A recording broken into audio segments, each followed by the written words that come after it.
చదవాలి కరెక్ట్గా. ఇస్సాకు మీద పెట్టి. యెషయా గ్రంథం 53వ అధ్యాయం 4వ వచనం.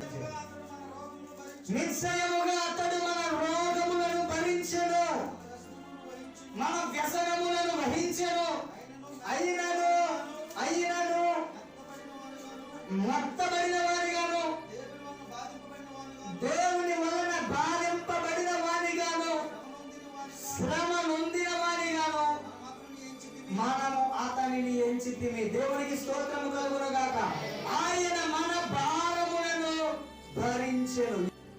ఇస్సాకు భుజముల మీద, ఇస్సాకు మీద తండ్రి అయిన అబ్రహాము భారమును పెట్టి, భారమును ఉంచి వారిద్దరూ కూడా దహన బలి కొరకు ప్రయాణం చేస్తూ వెళుతున్నారు. కానీ మనము బలి ఇవ్వడానికి వెళుతున్నాం కదా, మరి బలి పశువు ఎక్కడ ఉంది అంటే అబ్రహాం అంటాడు, దేవుడే దానిని చూసుకుంటాడు. ఒక అమాయకపు జీవిగా, ఒక అమాయకపు ఏది చేయని, ఏది తెలియనటువంటి ఒక చిన్న కుమారుడిగా ఏంటి సిచ్యువేషన్ ఒకసారి మనం తలంచుకుందామా? ఎంత భయంకరంగా ఉంటుందో తెలుసా? ఎంత కడుపు కోతగా ఉంటుందో తెలుసా? మన పిల్లల్ని కాలేజీలకి, హాస్టల్కి పంపించినప్పుడు, లేకపోతే ఏదో పనిలో జాయిన్ చేసినప్పుడు మన పిల్లలు వెళ్తుంటే మనం గోడని ఏడుస్తూ ఉంటాం. అలాంటిది తండ్రి చేతులు పట్టుకొని కొడుకుని చంపడానికి తీసుకొని వెళ్తున్నాడు. ఎంత భయంకరమైన పరిస్థితి, ఆవేదన ఒకసారి నువ్వు ఆలోచన చేసావా? 2 రోజులు హాస్టల్కి వెళ్తేనే మనం ఉండలేమే, 2 రోజులు పనికి వెళ్తేనే మనం ఉండలేమే, 2 రోజులు క్యాంప్ వెళ్తేనే పిల్లలు విడిచి ఉండలేమే. వీడియో కాల్, ఆడియో కాల్, ఫోన్లు, మెసేజ్లు, చాటింగ్లు, గీటింగ్లు మొత్తం అన్ని కూడా చేసేస్తున్నాం. కొడుకుల్ని కూతుర్ని చూసి ఇంకా పిల్లల మీద మమకారాన్ని పెంచుకుంటాను మన ఓట ప్రేమగా చేస్తున్నాం. అబ్రహాము తన కొడుకు చింపుకుని బలి ఇవ్వడానికి కొడుకుని పర్వతం మీద తీసుకుని, నానా బలి ఇస్తున్నా కరెక్ట్, పశువు ఎక్కడ ఉంది? ఈ డౌట్ కొడుకు అడిగినప్పుడు తండ్రి సమాధానం చెప్తున్నప్పుడు అది ఎంత హృదయ వేదనో మనం ఒకసారి ఆలోచించాలండి. వాక్యం ఏదో చెప్పుకొని వెళ్ళిపోవడం కాదు. ఆ సిచ్యువేషన్, ఆ యొక్క పరిస్థితిని ఒకసారి మనం ఆ ఊహలోకి ఒకసారి వెళ్ళాలి. తండ్రి యెహోవా చూసుకుంటాడు, ఆయన పద, దేవుడు చూసుకుంటాడు పద, దేవుడు చూసుకుంటాడు పద నాయన. అబ్రహాముకు తెలుసు, నా కుమారుడు ఇక్కడి నుంచి నాకు మళ్ళీ దక్కడు, ఇదే ఆఖరి సమయం, నేను కొండ మీదకి ఎక్కిన తర్వాత మళ్ళీ నేను యుద్ధంగా ఉన్నటువంటి నేను ఒక్కడిగా తిరిగి రావాలి. అయ్యో, లోపల ఎంత కుమిలిపోయారు అబ్రహాము, లోపల ఎంత బాధపడ్డాడు ఆయన. కానీ దేవునికి ఇచ్చిన మాటను ఆయన వెనక్కి తీసుకోవడానికి ప్రయత్నం చేయలేదు, ఇష్టపడాల. భారమును ఇస్సాకు మీద దహన బలి అర్పించడానికి, ప్రాణమును దేవుని కొరకు అర్పించడానికి వీరు ఇరువురు అక్కడ నుండి బయలుదేరి విన్నాడు. 2020 సంవత్సరాల క్రితము సమస్తమైనటువంటి మానవాళి పాప భారములను తన భుజము మీద మోసుకొని ఈ లోకానికి యేసుక్రీస్తు ప్రభువారు 2020 సంవత్సరాల క్రితం మన కొరకు వచ్చి మన పాపముల నిమిత్తము, మన పాప భారమును, మన పాప దోషమును, మన భయంకరమైనటువంటి అక్రమమును, అతిక్రమమును తన భుజముల మీద వేసుకొని క్రీస్తు మన కొరకు దెబ్బలు కాసి రక్తమును చిందించి ప్రాణమును అర్పించి మన కొరకు సజీవులుగా తిరిగి 3వ దినాన లేచినది సత్యము కాదా? ప్రియ దైవజనులారా, ఇస్సాకు మీద తన తండ్రి భారము పెట్టి అర్పించడానికి వెళ్తున్నాడు. అది ఎంత భయంకరమైనటువంటి బాధో ఆ రోజు యేసు ప్రభు కూడా మన కొరకు అంతే బాధను చూపించాడు. ఇంకా ఇస్సాకు ఒంటి మీద దెబ్బలు పడలేదు, కానీ మన పాపములను భరించేందుకు వచ్చిన యేసయ్య మీద మాత్రం ఎన్ని కొరడాలు పడ్డాయి? 39 కొరడాలు పడ్డాయి. చీల్చేసాయి, వీపుని, బాడీని ముక్కలు లాగేశాయి. అయ్యో, భయంకరమైన ఆవేదన పడ్డాడు యేసయ్య. ఇస్సాకు అలా ప్రయాణిస్తూ ఉన్నప్పుడు తనకు వచ్చినటువంటి డౌట్ ని అబ్రహాము తీర్చిన తర్వాత 9వ వచనం, అలాగే వారిద్దరు కూడి వెళ్ళి దేవుడితో చెప్పిన చోటుకి వచ్చినప్పుడు అబ్రహాము అక్కడ బలిపీఠమును కట్టి కట్టెను చక్కగా పేర్చి, అబ్బా ఎంత భయంకరమైన పరిస్థితి అంటే అక్కడ బలి అయిపోవడానికి సిద్ధంగా ఎవరున్నారు? ఇస్సాకు. ఆ విషయానికి తెలుసా? చిన్న పిల్లోడు అండి, చిన్న పిల్లోడు, చిన్న వయస్సు, ఏం తెలీదు. డాడీ చెప్పాడు, గొర్రె దేవుడు చూసుకుంటున్నాను ఆ పద అని చెప్పి వెళ్ళాడు. బలి తానే అయిపోతున్నానని తెలియని అమాయకపు కుమారుడు బహుశా తండ్రికి సహాయం చేసి ఉన్నాడా? బలిపీఠం కట్టుట్లో తండ్రికి సహాయం చేయడా? కట్టెల పేచుట్లో తండ్రికి సహాయం చేయడా? చేస్తాడా లేదా? ఊహిద్దాం మనం ఒకసారి. అందులో మన ధ్యానంలో ఒకసారి వెళ్దాం. చేస్తాడా చేయడా? తండ్రి కట్టెలు కొట్టుంటే పిల్లలు సాయం చేయరా? తండ్రి బలిపీఠం కడితే పిల్లలు సాయం చేయరా? తండ్రి కట్టెలు పేరుస్తున్నప్పుడు బలి అయిపోబోతున్నటువంటి ఇస్సాకు కూడా బహుశా సహాయం చేసి ఉండవచ్చు. తన ప్రాణము మీదకి తన యొక్క చావు తానే సిద్ధం చేసుకుంటున్నాడు ఆయన. ఎంత భయంకరంగా ఈ సిచ్యువేషన్ మనం ఒకసారి ఆలోచించి సినిమాలు చూసి అని అంటుంటాం చాలా మంది.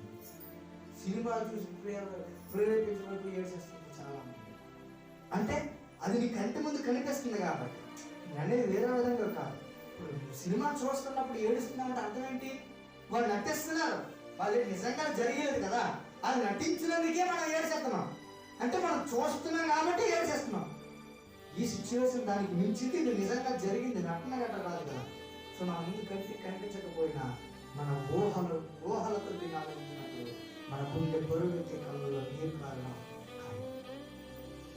ఇస్సాకు తన చావుకు తానే బలిపీఠం ఏర్పాటు చేసుకుంటున్నాడు. ఇస్సాకు తన చావుకు తానే కట్టెలు పేర్చుకుంటున్నాడు. ఇస్సాకు తన చావుకు తానే అక్కడ తండ్రి దగ్గర నిలబడి చూస్తున్నాడు. వెంటనే తండ్రి ఏం చేశాడు? బంధించేశాడు. ఏంటి ఇవన్నీ? ఒక శత్రువు చేయాల్సిన పని అండి అంతా, అంతేనా? ఒక శత్రువు చేయాల్సిన పని అంటారా కాదంటారా? కొడుకుని బంధించడం అంటే ఏంటి? అద్దకు పొడుగు పెట్టడం అనేది బంధించడం అంటే ఏం చేసి ఉంటాడు? బంధించడం అంటే కదలకుండా కట్టేది. ఇప్పుడు ఆ కొడుతున్నప్పుడైనా ఇస్సాకు డౌట్ రాలేదా? తండ్రి కొడుతున్నప్పుడు కూడా ఇస్సాకు డౌట్ రాలేదా? బంధించేశాడు ఇస్సాకుని. ఎంత ఏడ్చుంటాడు! బంధించి ఆ కట్టెల మీద పడుకోబెట్టేశాడు. కట్టె తీశాడు. అర్థమవుదా ఇస్సాక్కి? అర్థమవుదా? కట్టెలు పేర్చినప్పుడు అర్థమవుతుంది, బలిపీఠం కట్టినప్పుడు అర్థమవుతుంది. ఎప్పుడైతే తనను బంధించాడో ఆ క్షణం నుండి ఇస్సాకు పుండే అట్లా అయ్యో నాన్న, నన్ను ఎంత మోసం చేస్తావా? అయ్యో నాన్న, నా చావుకు నేనే కట్టి పెంచుకున్నానా? అయ్యో నాన్న, ఒక తండ్రిగా నన్ను బంధించి చంపేస్తావా? ఏ దేవుడు నీ దేవుడు అడిగాడు? ఒక కొడుకుగా నన్ను చంపేస్తావా? నీ పేరు ఎలా పంపుతుందయ్యా? నీ మనసు ఎలా పంపుతుందయ్యా? నీ గుండె తెరకపోవట్లేదా? అయ్యో నేను బయట ఉంది కాదే, అయ్యో నీ కొడుకునే కదా నాన్న, ఎలా చంపకుండా వస్తుంది? నన్ను బంధించావా? అయ్యో ఇంత భయంకరమైనటువంటి భారాన్ని నేనే మోసానా? అయ్యో అయ్యో నాన్న, నన్ను వదిలే నాన్న, నన్ను వదిలే నాన్న, నేను చిన్నోడు నాన్న, నాకు తెలియదు నాన్న, నన్ను వదిలే నాన్న. ఎంత ఆవేదన పడి ఉంటాడు. మాట్లాడనుడు ఇస్సాకు, మాట్లాడనుడు కాదు, మరీ చిన్నోడు కాదు. కట్టెలు తను మోసుకొని వెళ్ళాడు అంటే, ఒక పర్వతం ఎక్కాడంటే చిన్న పిల్లడు గట్ట కాదు కదా, మొయ్యడు కదా. కట్టెలు ఏమైనా నరికి కాల్చడానికి ఏమైనా 4-5 కట్టెలు సరిపోతాయా? ఒక మోపు ఉండాలి కదా. ఆ మోపుని భుజం మీద వేసుకుని ఒక పర్వతం ఎక్కాలంటే చిన్న పిల్లల గట్ట కాదు కదా. ఆయనకి అన్ని ఊహలు తెలుసు, అన్ని ఆలోచనలు తెలుసు. ఇంచుమించు ఎవరి వయసులో ఉన్నప్పుడే మా బహుశా అని మా అభిప్రాయం. అలాంటి పరిస్థితిలో అయ్యో నాన్న, చిన్నప్పుడు నన్ను గొంతు నుండి చంపిస్తుంటే ఈ బాధ ఉంటుందా? నాన్న నన్ను చంపేస్తున్నావా? నాన్న నన్ను చంపేస్తున్నావా? కత్తి తీసేసరికి ఇంకా ఆవేదన పడుతున్న కొడుకుని చూసి తండ్రి ఇంకేమైనా చేయగలరా? తండ్రికి ఏం చేయగలరా? తండ్రి కత్తి పైకెత్తాడు, నరకడానికి ఎత్తేశాడు. ఇంకా నరికేస్తాడు, ఇంకా తిరగలేదు అందులో. ఎనక ముందు తండ్రి చేస్తున్న పనులను చూసి కొడుకు గోడ పెడుతుండొచ్చు, కన్నీరు కాచొచ్చు. డాడీ నన్ను వదిలే, చంపొద్దు, నన్ను వదిలే అని ఇస్సాకు ఏడవచ్చు. కంటి ముందు కొడుకు ఏడుస్తున్నా, కంటి ముందు కొడుకు గోల పెడుతున్నా, తన ప్రాణాన్ని రక్షించమని ఎవరినో కాదు, సొంత తండ్రిని తాను మొరపెడుతున్నాడు. తాను చేయాల్సిన పనులన్నీ చేసి కత్తి తీసి ఇలా ఎత్తేసరికి చంపేస్తాడు. వాయిస్ వినపడకపోతే దెబ్బ పడిపోతున్నాడు. కానీ దేని గురించి ఆలోచించలేదు. కేవలం దేవుడు ఇచ్చాడు, అడిగాడు, ఇచ్చేస్తాడు. ఇది దేవుడు ఇస్తాడు. దేవుడు చెప్తున్నది ఆయనకి ఇష్టం ఉంటుంది. ఆలోచన చేసి వెనక పరిస్థితులు ఏం ఆలోచించలేదు.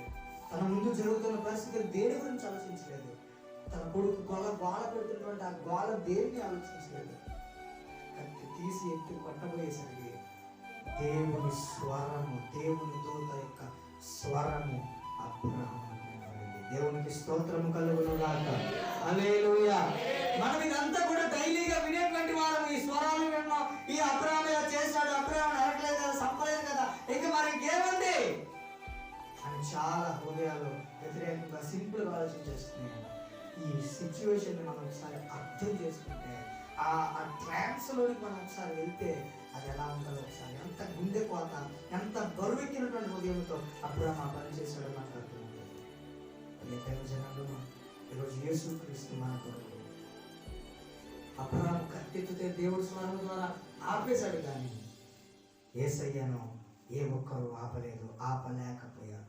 కేవలం మన కొరకు చెడిపోవడానికి ఈ లోకానికి వచ్చాడు, మన కొరకు మరణించడానికి లోకానికి వచ్చాడు, మన కొరకు దెబ్బలు కాయడానికి లోకానికి వచ్చాడు, మన పాపములను మోయడానికి, మన దోషములను భరించడానికి, మన శిక్షను ఆయన తీసుకోవడానికి ఒక విగత జీవిలా, ఒక మోగ జీవిలా మారిపోయాడు.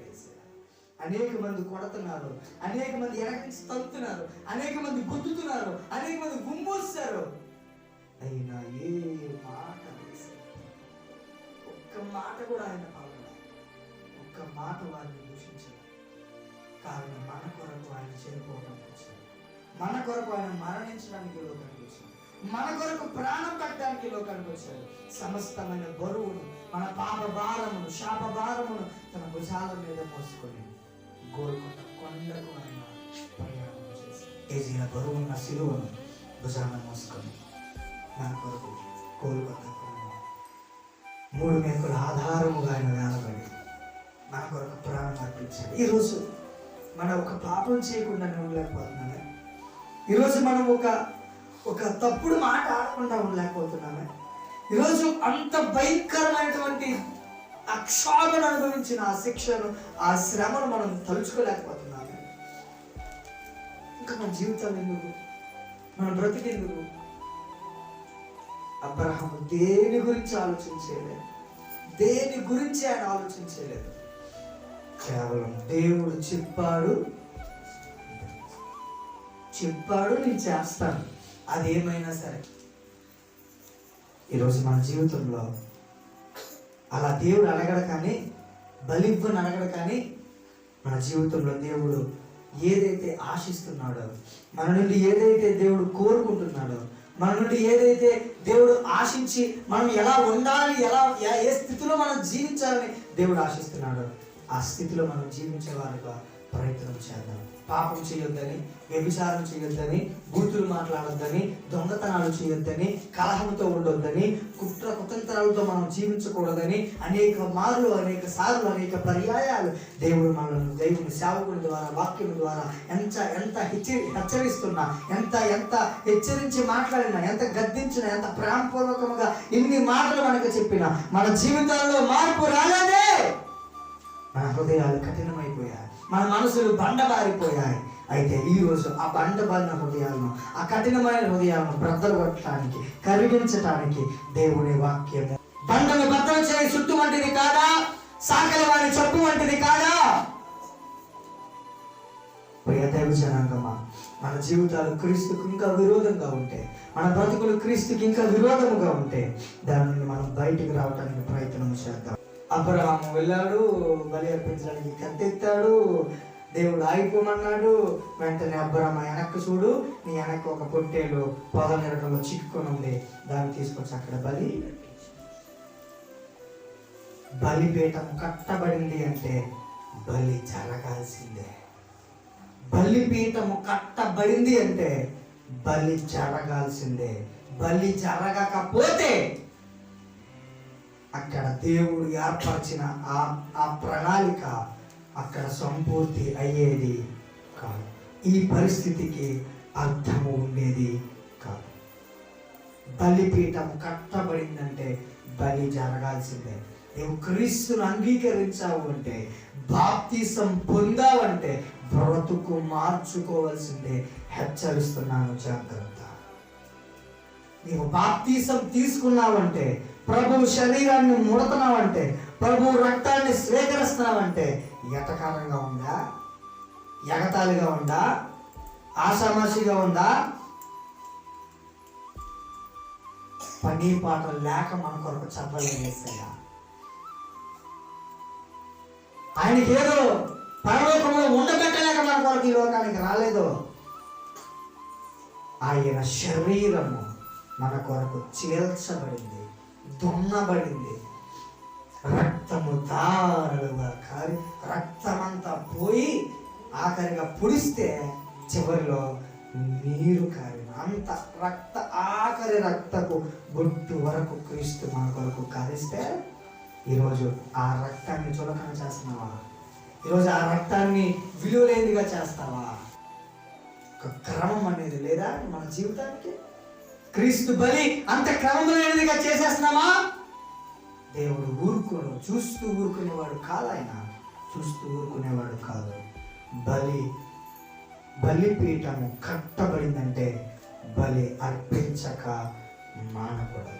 జరిగి తీరాలి. రక్షించబడ్డాము అంటే, మారు మనస్సు పొందాము అంటే, బాప్తిసము తీసుకున్నాము అంటే, దేవుని సన్నిధిలో ఒక తీర్మానము తీసుకున్నామంటే పేక తెగిపోవాలి, కానీ దాన్ని మాత్రము మేరడానికి వీలు. మనం తెగించని ఎడల, నిర్ణయాలకు కట్టుబడి ఉండకుండా మీరిన ఈ నరకం ఎలా ఉంటుందో తెలుసా? నిత్య అగ్నిలో, నిత్య నరకములో, పాతాళంలో దేవుడు మనల్ని పడవేసి తోసివేస్తాడు. అంతటి భయంకరమైన శిక్ష, అంతటి జీవితం మనకొద్దు. దేవుని సన్నిధిలో మనము ఒక బలిపీఠమై ఉన్నాం. మన ద్వారా తీసుకునబడినటువంటి ఏ నిర్ణయమైనా, ఏ తీర్మానమైనా, ఏ యొక్క కట్టుబాటు అయినా, ఏ మాట అయినా దానిని మేరడానికి వీలు లేదు. మేరకుండా మనకు మనము కట్టుబాటు చేసుకుందాం, మనకు మనం కంట్రోల్ చేసుకుందాం, మనకు ఉన్న వాటిని విడిచిపెడదాం. దేవుని సన్నిధిలో క్రమమైనటువంటి జీవితంలో ముందుకు కొనసాగుదాం. ఆయన మన కొరకు అర్పించినటువంటి ఆ విలువైన రక్తానికి విలువను తీసుకొని వచ్చే వారముగా మనందరము ఉందుముగాక. ఆమేన్.